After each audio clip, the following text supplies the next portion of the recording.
My name is Chris, and welcome to Space and Story. We talk about creative stuff. I watched this video from a YouTuber slash producer slash MC. The channel is called John Makes Beats. The artist's name is John Wayne. And he had a conversation, someone in his audience had asked him, why does he use outboard equipment? So, full-on keyboards, drum machine samplers, instead of just doing all of it in a computer. And his response to that was basically, because it's more fun for him right now. There's definitely an efficiency that comes with computers, and doing, anything, any type of creative pursuit with the help of a machine or a device like a computer that does everything is always helpful, but is it always the most fun? And depending on, your particular discipline, there's usually some sort of technological shortcut, right? Something that makes it easier to do the thing that you do. Like I've seen, automated saute pans now, right? It's like a rolling barrel and it's heated and you can just throw your ingredients in there and it's constantly sauteing the thing for you. So you could have like 10 pans of, stir fry going at the same time if you wanted to. Again, music is the example here where, the device that's in front of me looks like, a standalone device, but it's actually connected to a computer. So I kind of get the best of both worlds. I get this sort of hands-on, tactile interface that feels good to make music on, but I also have the flexibility of a computer that can do all kinds of things on it. If you're a painter, you can get out actual paint brushes and a canvas and paint, or you can get a, digital tablet and do it with a stylus and do painting in the computer, do digital art. And, not necessarily that one is better than the other. They're just different, and it just depends on, what do you have available to you? What did you learn on? What can you afford? They all have, different costs with them. Most of us nowadays have computers in some way, shape, or form. So that tends to be the low cost alternative. So if you decide you want to be a visual artist and you don't have the money to go get paintbrushes and expensive paints and a big canvas and go to art school, you can get a little small tablet for like, $50-$60, connect to a computer you might already have. You might even do it on your phone. You can use your finger and draw with your finger on the phone. It's all viable and it's all good, and it all accomplishes the thing that you want to accomplish at the end of the day. But I think and this isn't necessarily a right or wrong thing, but when you have some sort of tactile, actual hands-on thing that isn't in a computer interface, sometimes you're able to inject a little more personalness into it. And personalness isn't the right word. It's probably inject a little bit more personality into it. The idea that you can put more of your person into it. And that's not necessarily always the case, right? You can inject personality into any format or vehicle that you use to create with. It just tends to be easier to get your hand in the thing, get the way that you particularly move and influence things into it when your hands are actually on it, rather than maybe typing things in a computer screen. For an example, if I want to create a melody, I can play that melody with my hand. It will record and pick up the timing of it. This particular device can pick up pressure, how hard or how soft I'm hitting it, so I can manipulate it in a way that my actual feel can be translated more into it. If I had an actual piano, I would get the same thing, and it'd probably be even more nuanced. Alternatively, I could go into the laptop and I can actually use the mouse and I can click in where I want the notes, and I can, slide the amount of pressure up and down, make it a little bit louder, that note, that one a little softer. But it's a different kind of feel. Like, this is a natural, however I feel like playing it is going to be translated in, whereas I have to actually think about, okay, I want that note a little bit harder, a little bit softer. I want this note to come a little bit later, Like there's a way of like translating what you're doing naturally into this digital format and click it in and put all the notes in the right place. And you can get the same results out of each of them. But for me, there's a naturalness to picking up my own essence in a hands-on device. I do wonder, I'm thinking about it now, like in something like pottery or sculpture, is there some shortcut? I guess a mold would probably be a shortcut, right? Like you sculpt it once, you do a mold, and then, I guess, however molds work, you pour the, substrate in there and it sets and you have a perfect sculpture rather than, seeing, your fingerprints and thumbprints and the way you scrape away the material to get to whatever it is you're trying to unearth. There's some differences there as well. So I guess I'm saying all that to say, like, is it important to you to have a way of working that translates your personality, your touch, your hand, that signature that maybe only you can do, in a way that's natural into your output? Again, there's all kinds of ways.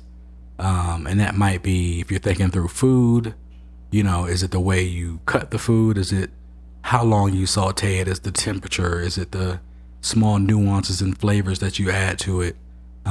Versus, I'm going to get Bobby Flay's recipe and I'm going to do it the way Bobby Flay does it. And, that's what I'm going to leave you with. I don't know. It's an interesting conversation. When I go back to sort of the inspiration of what John Makes Beats was talking about, this sort of, tactile, personalized computer versus a generic general computer. I made music in both ways, right? So I made music without either. I made music on things that weren't meant to make music on. They were meant to play back music on. And all those things have different barriers, guidelines, and guardrails that make you make music in a particular way. And I think one of the things I've come to appreciate over the years is the utter flexibility of working with a computer that can do, theoretically almost anything. And as time goes on, it becomes better and better at doing new and different things. So when I first started making hip hop, I've said before, I've using a double deck cassette tape player to sort of record things from one tape to another tape and loop it over and over. And when you're doing that particular technique, like all you can do is record what's there and loop it. And then you get elevated to like maybe a sampler where I can record a piece of music and then maybe cut it into pieces and rearrange those pieces. So I can take a melody and cut down to maybe each individual note or groups of 2 or 3 notes and create a new melody from the melody that I've taken someplace else. And there was always this barrier of, if I wanted to use someone else's piece of music, I had to kind of take it as is. So like maybe I like the flute in the track, but there was someone singing over top of the flute, and maybe there was a bass playing behind the flute, and maybe there's some drums. If I wanted that flute, I had to find a place in the record where the flute was just playing by itself, or with as few as instruments as possible. And a lot of times that just was not available. You would have to take the whole thing and figure out, okay, can I maybe equalize it so I can maybe take some bass out, take some mids out, which makes maybe the bass line less present, makes the drums maybe less present. The way some of the old records were recorded, some instruments would be on the left side, some would be on the right side. So like if I turn the balance to one side, I could actually get rid of some instruments. But there's technology now where I can take a whole piece of music, and with artificial intelligence, it'll break up each individual instrument in that track.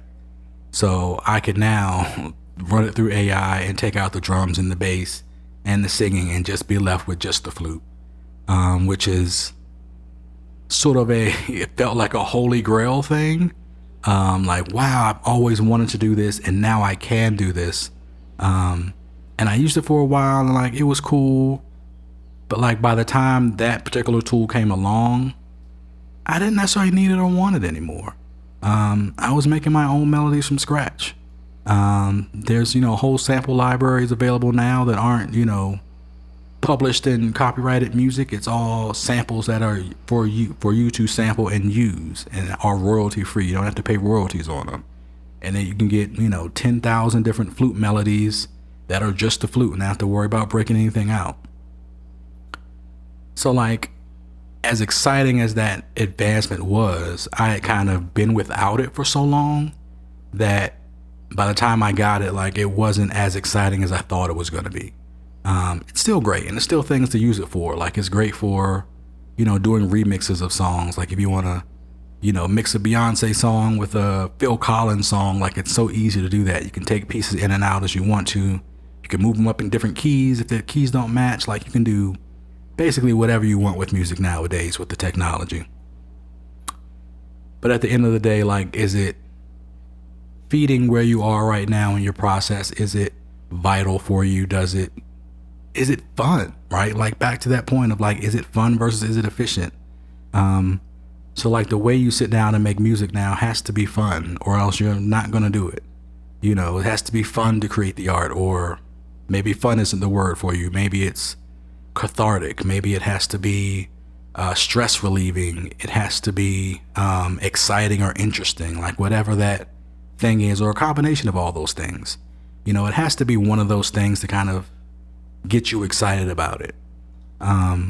So for me, in my process, when I sit down and make music, or honestly when I sit down and kind of make anything, it's really a process of, do I know it well enough to just start? So I've made enough music to know that I can start with drums or a bass line or vocals or a hook or a chorus or whatever. It doesn't matter. I just start. And that to me is the fun part of, I know enough about music that I can just start and build into any direction I want to. It doesn't have to be a hip hop beat and I have to start with the drums first and get my groove down and then I build around that. I can start with whatever I want, and that piece can turn into hip hop or house or something jazzy or reggae or R&B. Like, it doesn't matter. It just grows into whatever it grows into. And that to me feels like mastery. That to me feels like fun. And a computer can be very efficient for that, because it can allow you, particularly the software I use, Ableton, can allow you to kind of work in whatever way you feel comfortable. You can tailor the interface to work how you want it to work. Whereas if you have, maybe a hardware piece and, you can't change this piece of hardware, like the buttons are the buttons for the most part. The, interface and the operating system are what they are for the most part. And there's a specific way they have intended you to use it. And that might be conducive to what you want to do, or it might not be. So having that ability to kind of do whatever you want, and start wherever you need to. And I can do that with, design. I can do that with user experience design to some extent. I think the place where I am now, what you see here is me doing videography, right? And photography I'm getting into as well. And those are places where I don't have that mastery as much yet. And, the fun part of it is sort of exploring and learning and figuring out new things that are possible. But I'm definitely not at a place where I'm efficient with any of it. Even with as much as, technology has changed for photo and videography, it's a lot easier to do many things with that. There's a point in time where, you had to have a $10,000 camera and a whole studio in order to edit things. And like, now you can do all this again on the humble computer, which can do, anything in the world, it seems like sometimes. So, I'm in the space where I'm trying to get to some kind of efficiency, but also some kind of fun. And the output is the thing that feels fun right now. But I am very much baked into a particular process, and I'm not free to say, hey, I just want to kind of start somewhere and figure it out. Because I don't know all of the tools and the resources and the skills to just figure it all out. I have some patterns or examples that I follow to kind of know what exactly I want to get out of it. So like this setup you see now, I've probably seen this setup somewhere on a YouTube video, a colored light in the background, a couple of lights on the tables, I got a main spotlight there, and like this is a facsimile, a copy of something I've seen someplace else. It isn't me saying, hey, I've got this room, where can I start and kind of put something together and come up with a look? Like this look is something I've seen before and I'm trying to replicate. So saying all that to say, what is that leap from fun to efficiency or efficiency to fun? Or are they both needed in the process? Is one bigger than the other? And I think we all figure out that difference, individually of, what really helps. And sometimes being more efficient makes it more fun. If you enjoy making the thing, if you can make it more efficiently and do that more often, then maybe that makes it more fun for you. So I think it's something for all of us to examine, just the way that we work and the way that we engage in creating, and how can we not only make our work output more efficient, but also more fun and carry more of our own personality and our own hand and touch in the thing that we create and give an output to. So with that, I will wrap up today's rant, today's fumbling conversation, today's, movement through mind space. Again, shout out to John Makes Beats for the inspiration on that. I'm very curious to kind of see what you guys do out there. For those of you who create with your hands, or maybe started in one way, maybe you started with a computer and then moved into something that's more, hand driven, more handcrafted, or vice versa. Like what were those things that kind of helped you make the decision of how you wanted to engage with your work, and how important was efficiency over, maybe having your hand actually show up in the work a little more.